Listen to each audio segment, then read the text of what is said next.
네, 안녕하세요. 그 조선의 왕들 있잖아요. 최고의 의료 지원을 받았을 텐데 평균 수명이 한 48세 정도였다니 이거 참 좀 아이러니하지 않나요? 심지어 세종대왕 같은 분도 기록을 보면 당뇨병 같은 이른바 부자병으로 고생하셨다고 해요. 오늘 저희가 여러분이 공유해 주신 자료들, 그러니까 조선 왕실의 건강 기록하고 허준의 동의보감을 바탕으로 과거의 지혜를 좀 파헤쳐 볼 텐데요. 이게 놀랍게도 최신 마이크로바이옴 과학과 연결된다는 거죠. 네, 맞아요. 바로 그 점이 아주 흥미롭습니다. 그 마이크로바이옴, 그러니까 우리 장 속에 사는 그 방대한 미생물 군집, 그리고 그 건강의 중요성이 지금 현대과학의 큰 화두인데요. 당시엔 뭐 당연히 몰랐겠지만 조선 왕실의 식단이라든지 아니면 동의보감의 철학 속에 이미 그 단서들이 있었다는 겁니다. 이번 딥다이브는 바로 그 과거의 기록 속에서 오늘 여러분의 건강에 적용할 수 있는 실마리를 함께 찾아보는 그런 여정이라고 할 수 있겠습니다. 와, 과거랑 현재를 잇는 건강의 비밀이라니 이거 정말 흥미로운데요? 그럼 이제 한번 풀어가 보죠. 네, 조선왕들이 먹었던 음식부터 동의보감의 핵심 원리까지 이 마이크로바이옴이라는 현대적인 렌즈로 한번 들여다보겠습니다. 먼저 음식 이야기부터 해볼까요? 그 자료들을 보니까 세종대왕은 청국장을 즐기셨고 또 뭐 된장, 김치는 뭐 우리 식탁이 그냥 기본이잖아요. 이게 당시엔 그냥 음식이 아니었겠군요. 그렇죠. 여기서 정말 놀라운 건 이 발효식품들이 현대과학이 말하는 프로바이오틱스, 그러니까 살아있는 유익균이죠. 그리고 프리바이오틱스, 즉 유익균의 먹이가 되는 것들의 보고라는 점입니다. 예를 들어서 우리가 된장찌개를 끓이면 균이 상당수 죽잖아요. 그런데 그 균의 사체나 대사산물조차도 장내 유익균에게는 훌륭한 먹이, 즉 프리바이오틱스 역할을 할 수 있다. 이런 연구 결과들이 있습니다. 그러니까 미생물은 몰랐지만 경험적으로 장 건강 생태계를 어떻게 가꿀지 그 방법을 알았던 거죠. 아, 죽은 균까지도 도움이 된다고요? 이야, 이건 정말 의외인데요. 근데 또 다른 자료를 보면 그 82세까지 장수하신 영조 있잖아요. 영조는 오히려 소식하고 채식 위주로 드셨다 이렇게 나와요. 이건 발효식품과는 약간 좀 다른 접근 같은데요? 맞습니다.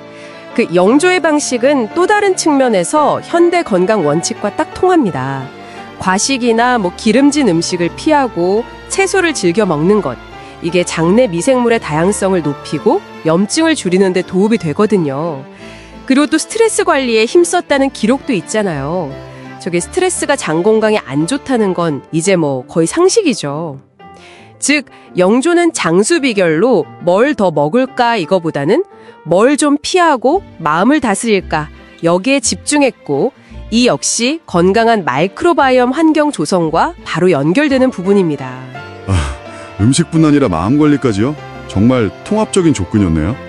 이런 그 전체적인 건강 관리 허준의 동의보감에서도 강조되지 않았나요? 병은 생활 습관에서 오니까 습관부터 고쳐라, 뭐 이런 말이 있었다고요? 네, 정확합니다. 그게 바로 동의보감의 핵심 철학, 양생입니다. 그러니까 병이 나기 전에 몸을 잘 관리해서 예방하는 거죠. 실제로 책 내용을 보면 질병 치료 설명보다 이 양생법이 훨씬 더 많은 분량을 차지해요. 특히 그 전염병, 당시엔 온역이라고 불렀는데 여기에 대한 접근이 아주 흥미롭습니다. 원인을 단순히 병원균 이것만 본 게 아니라 몸의 저항력, 즉 전기가 약해지고 또 주변 환경이 오염되는 것, 예탁지기가 성할 때 생긴다고 봤어요.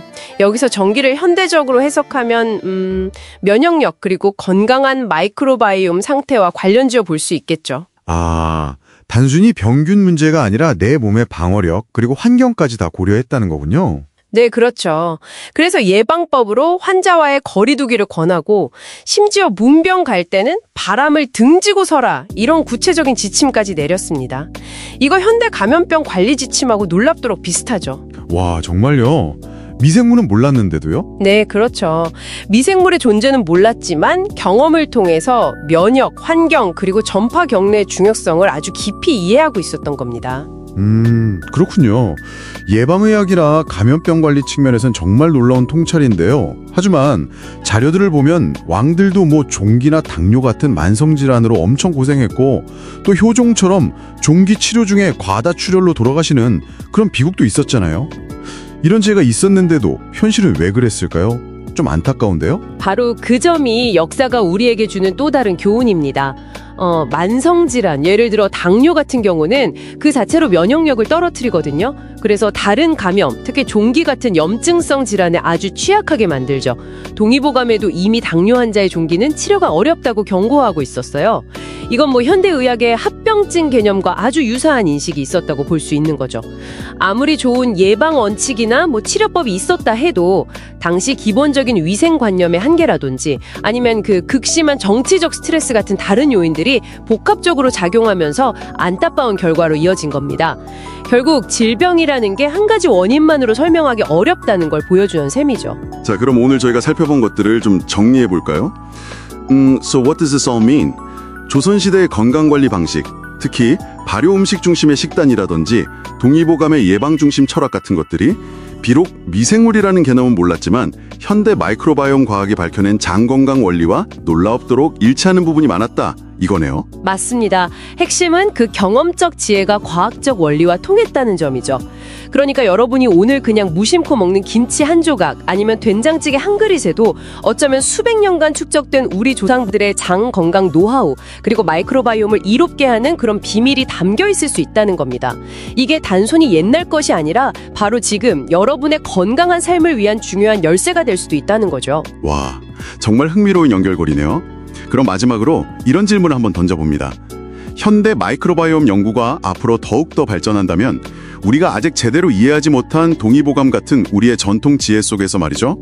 앞으로 또 어떤 놀라운 건강 원리들을 재발견하게 될까요? 한 번쯤 생각해 보시면 좋겠습니다.